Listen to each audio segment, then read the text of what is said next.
Once again welcome back to our class Lakshya Gurukul classes. जी हाँ, लक्ष्य Gurukul classes में आप सभी का फिर से एक बार बहुत बहुत स्वागत है।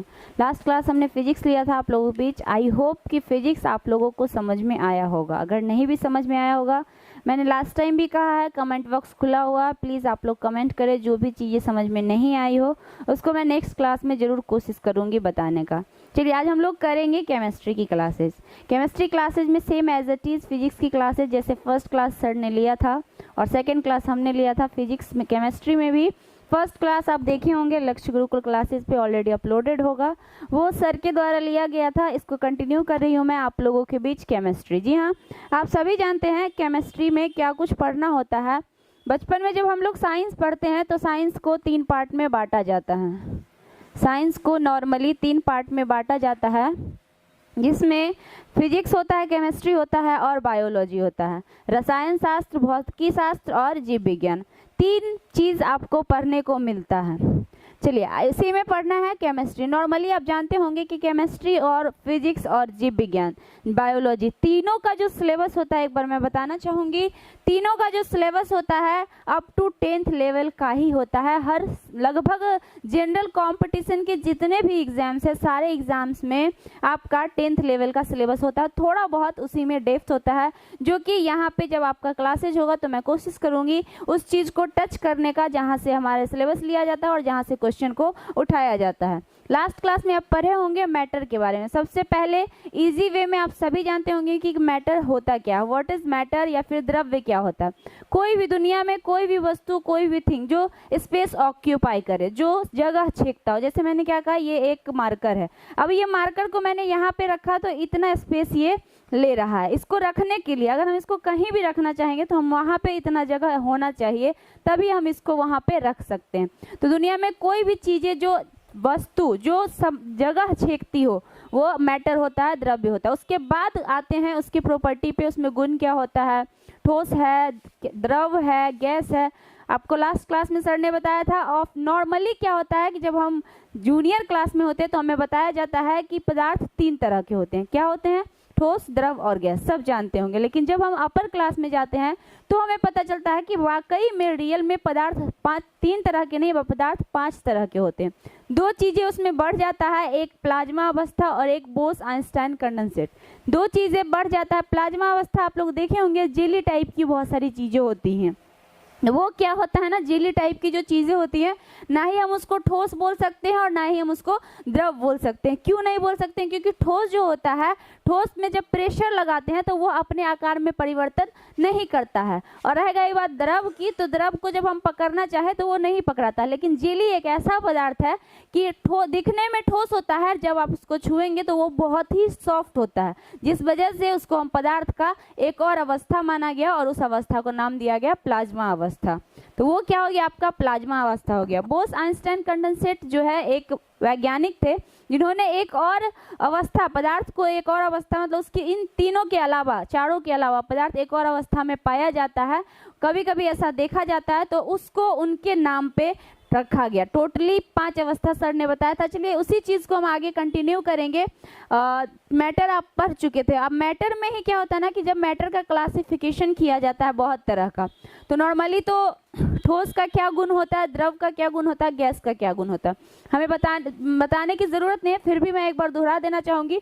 नॉर्मली क्या होता है ना कि ठोस जो होता है ना बहुत ज़्यादा मजबूत होता है। क्यों मजबूत होता है आप भी जानते होंगे, लेकिन फिर भी मैं एक बार रिमाइंड करवा देना जरूरी समझूंगी कि ठोस का जो इंटरमॉलिक्यूलर फोर्स होता है, अंतराण्विक बल लिखा होगा हिंदी में। अगर आप हिंदी में भी पढ़ना चाहे तो भी इस क्लास को पढ़ सकते हैं, और इंग्लिश में भी समझना चाहे तो आपको दिक्कत ना हो।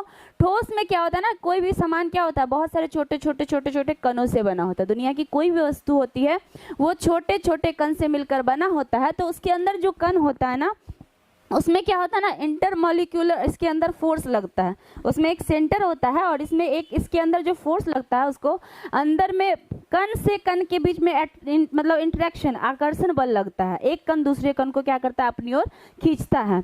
तो ठोस में क्या होता है, इंटरमॉलिक्यूलर फोर्स सबसे ज़्यादा होता है। मतलब उसका जो कण होता है, सेंटर में जो उसका मॉलिक्यूल होता है, सेंटर जो होता है उसका, वो क्या करता है, अपने कण को अपनी ओर खींचे हुए रहता है, जिस वजह से ठोस के आकार में परिवर्तन परिवर्तन नहीं होता है। यानी कि ठोस के कण जो होते हैं एक दूसरे से मजबूती से एक दूसरे से बंधे होते हैं। मजबूती से क्या होता है, एक दूसरे से बंधे होते हैं। जब आप हायर क्लास में जाओगे, जब आप 11th 12th के साइंस पढ़ोगे, वहाँ पे डीपली आपको बताया जाएगा कि एक कण दूसरे कण से कैसे बंधा होता है। जब आप केमिस्ट्री पढ़ोगे, केमिस्ट्री में आप लोग सुनते होंगे कि बॉन्ड के बारे में बताया जाता है। बॉन्ड में यही बताया जाता है कि एक कण दूसरे कण से कैसे जुड़ा होता है। खैर उतना डेप्थ जाने की जरूरत नहीं है, यहाँ पे हम समझते हैं 3 तरह का। दूसरा सेम क्या होता है आपका, द्रव। द्रव में क्या होता है आपका, द्रव में जो होता है एज कंपेयर टू ठोस, ठोस के कंपेयर में द्रव के अणुओं की बीच की जो मतलब अट्रैक्शन पावर होता है, बीच का जो खींच पकड़ने का जो होता है वो उससे कम होता है। इसका इंटरमोलिक्यूलर फोर्स क्या होता है आपका, कम होता है। अंतराण्विक बल क्या होता है, कम होता है। जिसकी वजह से क्या होता है ना कि ठोस से कम कठोर क्या होता है आपका, द्रव होता है। और उसमें क्या होता है, द्रव के अणु जो होते हैं एक दूसरे से मतलब हाईली कंजस्टेड नहीं होते, मतलब हाईली एक दूसरे को जोर से नहीं खींचता, जिसकी वजह से उसमें बहाव की प्रवृत्ति होती है। किसकी प्रवृत्ति होती है, बहाव की। क्यों होती है, क्योंकि उसके कणों के बीच जो इंटरमोलिक्यूलर फोर्स होता है, अंतराण्विक बल होता है, ठोस की अपेक्षा क्या होता है, कम होता है। सेम अगर हम बात कर ले गैस की, अगर जब हम गैस में जाएंगे तो गैस में क्या होता है, सबसे कम होता है। क्या होता है गैस में, सबसे कम होता है क्या, इंटरमोलिक्यूलर फोर्स। इसके गैस के कण, गैस में भी कण होते हैं, गैस में भी कण होते हैं। गैस भी स्पेस ऑक्यूपाई करता है। अब आप सोच रहे होंगे कि ये हवा है, ये गैस ये कहाँ ऑक्यूपाई कर रहा है। अब मैं एग्जांपल देती हूँ। एक सिलेंडर में 14 लीटर गैस भरा जाता है। कैसे भरा जाता है, उसको उसमें डाला जाता है, उस पर प्रेशर लगा के उसमें गैस भरा जाता है और उसी गैस का वजन होता है। इसका मतलब साफ तौर पे कि कहीं ना कहीं गैस भी स्पेस ऑक्यूपाई करता है, तभी तो उसको भरना पॉसिबल है, वरना हम नहीं भर पाते उसको। हमारा जो एनवायरनमेंट है इसमें गैस फैला हुआ, और फैलने का रीजन ये है कि उसके कण जो होते हैं एक दूसरे से बहुत कमजोर रूप से बंधे होते हैं, जिस वजह से उसके कणों के बीच की दूरी क्या होती है, ज्यादा होती है। याद रखिएगा, ठोस के कणों के बीच की दूरी बहुत कम होती है। डिस्टेंस क्या होता है, एक कण से दूसरे कण का डिस्टेंस बहुत कम होता है। द्रव में क्या होता है, उससे थोड़ा सा ज्यादा होता है। और अगर हम बात कर ले गैस की, तो गैस में सबसे ज्यादा होता है, इसलिए गैस में बहाव की प्रवृत्ति सबसे ज्यादा होती है। आई होप आपको समझ में आ गया होगा कि ठोस, द्रव और गैस, इसमें जो कठोरता होती है, आपका तरलीय पदार्थ होता है, इसमें क्यों होता है और कैसे होता है। चलिए आगे बढ़ते हैं। आगे है यहाँ पे आपको पढ़ना होगा द्रव्य जो होता है। अब द्रव्य वो तो वर्गीकरण हो गया, द्रव्य का कठोरता के हिसाब से आपको मैं अभी बता रही थी कि द्रव्य की कठोरता के हिसाब से क्या होता है, कैसे होता है। अब देखिए एक चीज याद रखिएगा, यहाँ हमारे अर्थ पे यानी कि जितने भी पाए जाते हैं सबसे कठोर हीरा होता है। क्या होता है, हीरा होता है। कभी कभी ऑब्जेक्टिव क्वेश्चन में पूछ दिया जाता है सबसे कठोर पदार्थ क्या होता है, तो कठोरता सबसे ज्यादा किसका होता है, हीरा का होता है। हीरा का कठोरता सबसे ज्यादा होता है, याद रखिएगा। और सबसे सॉफ्ट की बात करें ना, सबसे सॉफ्ट ठोस क्या है, तो याद रखिएगा वहाँ पे ग्रेफाइट होता है। क्या होता है, ग्रेफाइट सबसे सॉफ्ट ठोस होता है। अब हम बात कर ले मैटर का मतलब मैटर को बहुत तरीके से बांटा गया है। ये तो जैसे कि अभी हम कठोरता के हिसाब से आपको बताया, उसी तरह से बहुत तरीके से मतलब पदार्थ को एक दूसरे मतलब बहुत सारे प्रकार में बांटा गया है। अब नेक्स्ट प्रकार हम आपको बताएंगे वर्गीकरण। एक होता है कि समांगी और विषमांगी, समांगी और विषमांगी। इस इंग्लिश में इसको बोलते हैं होमोजीनियस। क्या बोलते हैं, होमोजीनियस। तो आप पढ़ेंगे होमोजीनियस क्या होता है और अनहोमोजीनियस क्या होता है। होमोजीनियस के बारे में क्या होता है वो समझिए। होमोजीनियस सबसे पहले मैं लिख देती हूँ यहाँ पे, देखिए पहला पॉइंट था आपका अवस्था के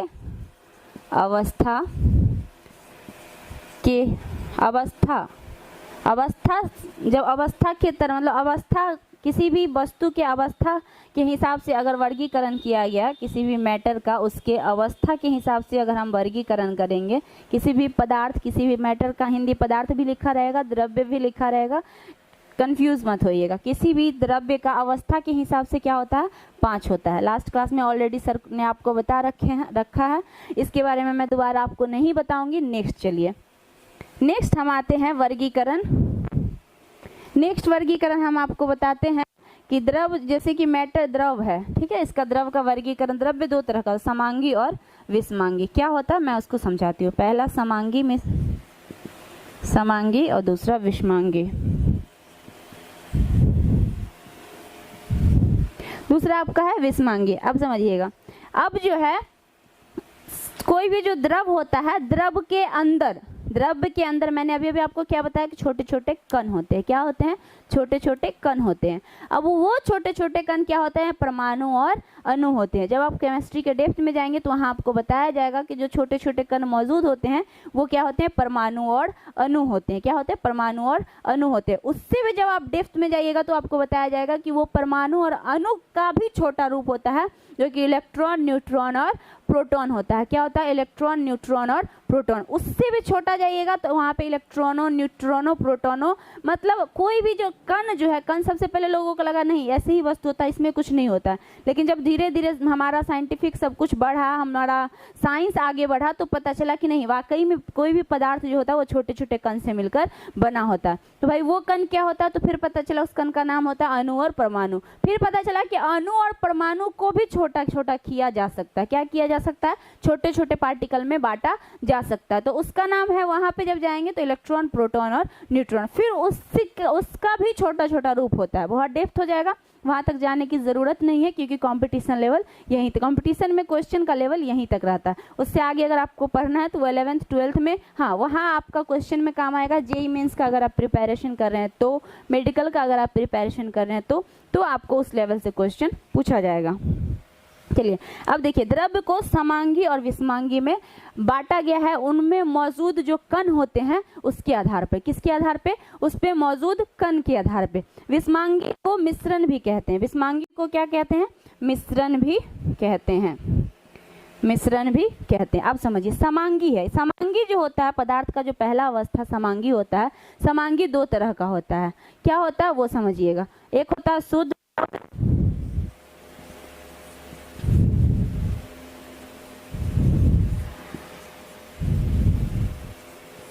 समांगी और विषमांगी दो तरह का होता है। एक होता है शुद्ध द्रव्य,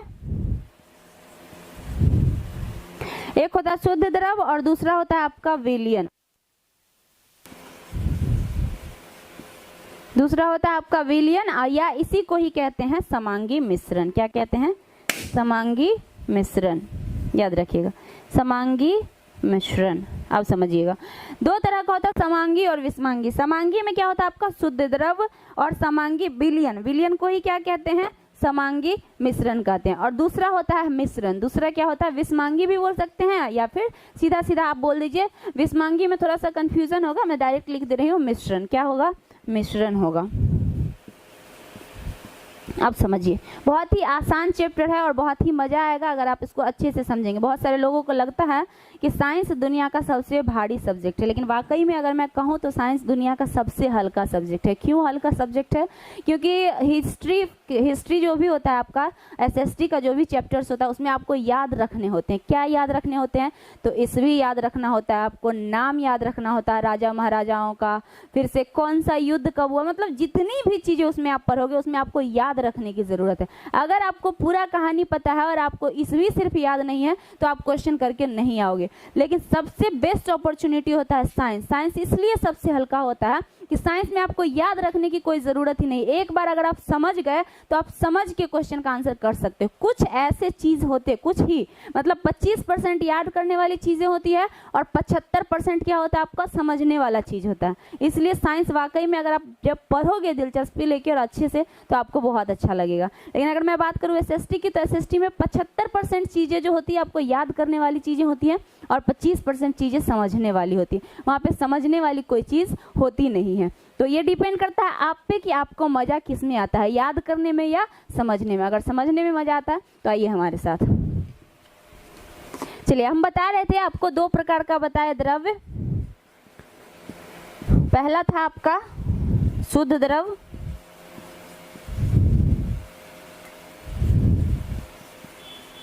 और दूसरा था आपका मिश्रण। दूसरा था आपका मिश्रण, शुद्ध द्रव और मिश्रण। अब क्या है ना, सॉरी, इससे पहले था समांगी और विषमांगी। समांगी और विषमांगी, इसी का नाम क्या है? आपका मिश्रण है। इसी का नाम क्या है? मिश्रण है। समांगी में दो था, एक शुद्ध द्रव था आपका और एक विलयन था। एक क्या था? विलयन था। अब समझिएगा, विलयन या फिर इसको समांगी मिश्रण भी कहा जाता है। ध्यान से समझिएगा।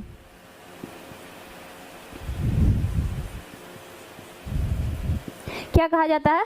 समांगी मिश्रण, शुद्ध द्रव और मिश्रण। आप समझिएगा, एक लाइन में शुद्ध द्रव को ही तत्व और यौगिक कहा जाता है। शुद्ध द्रव को ही क्या कहा जाता है? तत्व और यौगिक कहा जाता है। ये जो शुद्ध द्रव मैंने अभी आपको बताया, इसमें दो चीज होता है। क्या क्या पाया जाता है? किसको किसको शुद्ध द्रव कहा जाता है? तत्व और यौगिक। क्यों कहा जाता है ये भी हम आपको अभी बताएंगे, घबराइए मत।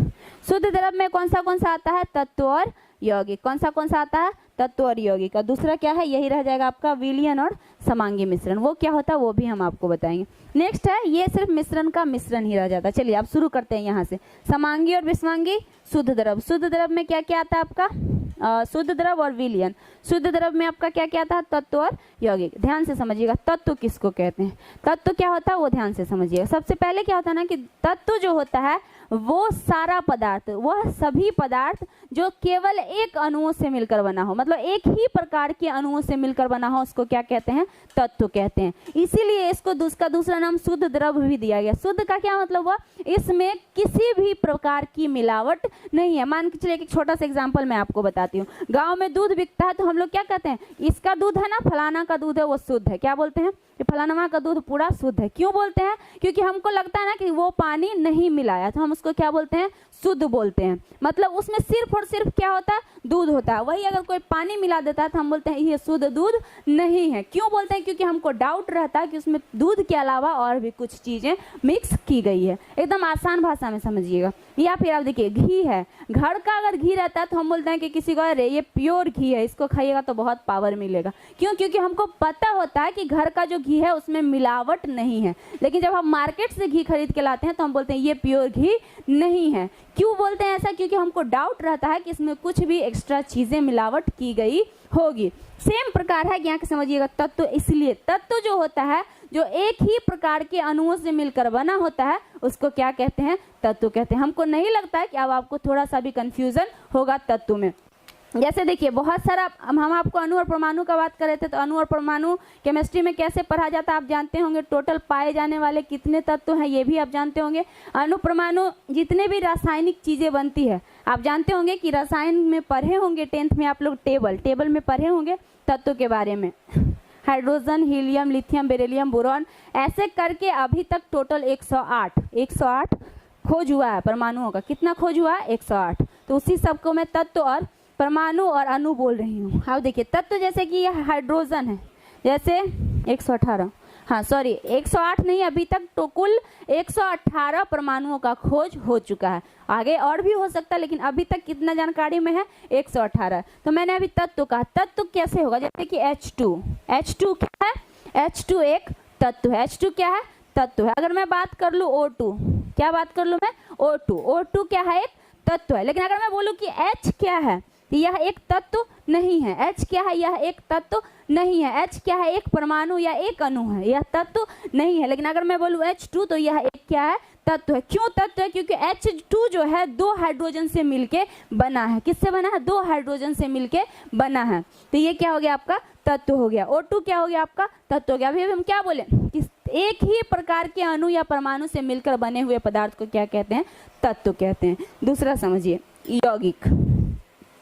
यौगिक में एकदम थोड़ा सा डिफरेंट है। इसमें क्या रहेगा? एक नहीं, 2 या 2 से अधिक। क्या होगा? 2 या 2 से अधिक। 2 या 2 से अधिक परमाणु से मिलकर बनाए गए पदार्थ को हम क्या कहते हैं? यौगिक कहते हैं। हाँ, लेकिन इसमें एक कंडीशन रहेगा। 2 या 2 से अधिक पदार्थों को जब निश्चित अनुपात में मिलाया जाता है तो यौगिक कहते हैं। हमेशा याद रखिएगा कि 2 या 2 से अधिक पदार्थों को जब निश्चित अनुपात में मिलाया जाता है तो यौगिक का निर्माण होता है। इसलिए मैं बता रही हूँ क्योंकि मिश्रण का भी परिभाषा होता है कि 2 या 2 से अधिक चीजों से मिलकर बना हुआ पदार्थ क्या कहलाता है? मिश्रण कहलाता है। 2 या 2 से अधिक पदार्थ मिलकर क्या कहलाता है? मिश्रण कहलाता है। और मिश्रण और यौगिक में क्या फर्क है वो समझिएगा। मिश्रण और यौगिक में यही फर्क है कि यौगिक जो है 2 या 2 से अधिक इसमें भी मिलता है, परमाणु 2 या 2 से अधिक तत्वों को भी मिलाया जाता है, अणु को भी मिलाया जाता है, लेकिन एक निश्चित अनुपात में। यौगिक का एग्जाम्पल आप छोटा सा जल जानते होंगे। जल का क्या होता है रासायनिक सूत्र? H2O। जल तभी बनेगा जब हाइड्रोजन का अनुपात 2 होगा और ऑक्सीजन का अनुपात 1 होगा। अगर हम यहाँ पे H3O लिखते क्या जल बनेगा? नहीं, नेवर, कभी भी जल नहीं बनेगा, वो कुछ और ही बन जाएगा, बनेगा लेकिन कुछ और ही बन जाएगा, वो जल कभी नहीं बनेगा। तो यौगिक हमेशा याद रखिएगा आप लोग, 2 या 2 से अधिक तत्व या 2 या 2 से अधिक परमाणु जब एक निश्चित अनुपात में मिलते हैं, जब एक निश्चित अनुपात में मिलते हैं तो किसका निर्माण होता है? यौगिक का निर्माण होता है। हमको नहीं लग रहा है कि अब आपको कोई कंफ्यूजन होगा, फिर भी अगर कोई कंफ्यूजन हो तो कमेंट जरूर करें। अब समझिए मिश्रण, मिश्रण में कोई कंडीशन नहीं होता, मिश्रण में कोई कंडीशन नहीं होता, मतलब किसी भी अनुपात में 2 या 2 से अधिक चीजों को आप मिला दीजिए, वो क्या कहलाएगा? मिश्रण कहलाएगा। सबसे हल्का एग्जाम्पल शरबत, जो कि हर लोग जानते हैं शरबत किसे कहते हैं और कब। अभी गर्मी का समय है, हर लोग घर पे जाते हैं, नींबू मिला के, चीनी मिला के, पानी मिला के क्या बनाते हैं? टेस्टी टेस्टी शरबत बनाते हैं और पीते हैं। अब देखिए क्या होता है ना कि शरबत, मान के चलिए हमको मीठा कम पसंद है, हम थोड़ा कम चीनी डालेंगे, वो भी शरबत कहलाएगा। मानिए आपको मीठा ज़्यादा पसंद है, आप थोड़ा ज़्यादा चीनी मिलाएंगे, वो भी शरबत कहलाएगा। मतलब उसका कोई निश्चित अनुपात नहीं है, उसका कोई निश्चित अनुपात नहीं है, इसलिए उसको क्या बोलते हैं? मिश्रण बोलते हैं। लेकिन यौगिक, शरबत कभी यौगिक नहीं कहलाएगा, शरबत कभी यौगिक नहीं कहलाएगा, याद रखिएगा। अब देखिए यहाँ बोलता है समांगी और विषमांगी, क्यों नाम दिया गया आप समझिएगा। समांगी का मतलब होता है सेम गुण वाले, सेम प्रकृति वाले, सेम नेचर वाले चीजें जब मिलती हैं तो समांगी पदार्थ बनता है। क्या बनता है? समांगी द्रव्य बनता है। और विषमांगी जब अलग अलग नेचर की चीजें, अलग अलग टेस्ट हो गया, अलग अलग उसका, मान के चलिए पानी क्या आपका द्रव्य है, चीनी क्या आपका ठोस है, तो ये क्या है? अलग अलग चीजें हैं। लेकिन H2O जब बनता है तो ये भी गैस होता है और ये भी क्या होता है? आपका गैस होता है। भले बनने के बाद उसका पानी मतलब द्रव्य बनता है, लेकिन उससे पहले जो दोनों होता है ना, वो सेम नेचर का क्या होता है? क्या होता है?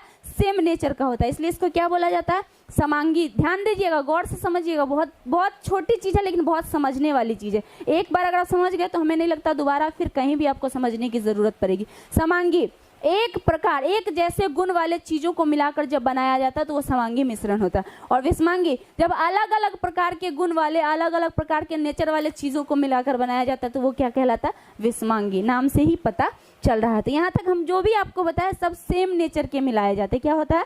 सेम नेचर के। विलियन क्या होता है? विलियन में भी वही होता है। जब आप 10th के ऊपर 11, 12 वगैरह पढ़े होंगे, नॉर्मली क्या होता है ना कि जो भी जनरल कंपटीशन के स्टूडेंट्स होते हैं वो 11, 12 करके ही आते हैं, क्योंकि हमें लगता है कि अभी के डेट में जितने भी अपर लेवल के एग्जाम्स हैं सभी 12 लेवल से ऊपर ही होते हैं, उसके नीचे शायद ही कोई एग्जाम होता है, ना के बराबर है। 12 होता है, ग्रेजुएशन होता है, तो थोड़ा बहुत लोग 12th में, मैक्सिमम स्टूडेंट आज के डेट में साइंस के स्टूडेंट होते हैं। तो विलियन में भी आप पढ़े होंगे कि विलियन क्या होता है? विलियन 2 चीजों से मिलकर बना होता है। किससे मिलकर बना होता है? विलेय और विलायक। विलेय और विलायक से मिलकर क्या बनता है? विलियन बनता है। तो विलेय और विलायक क्या होता है? दोनों सेम नेचर का होता है। दोनों क्या होता है? ज्यादातर सेम नेचर का होता है। और विलायक मैक्सिमम पानी ही H2O होता है। ज्यादातर विलायक में किसको यूज किया जाता है? H2O को।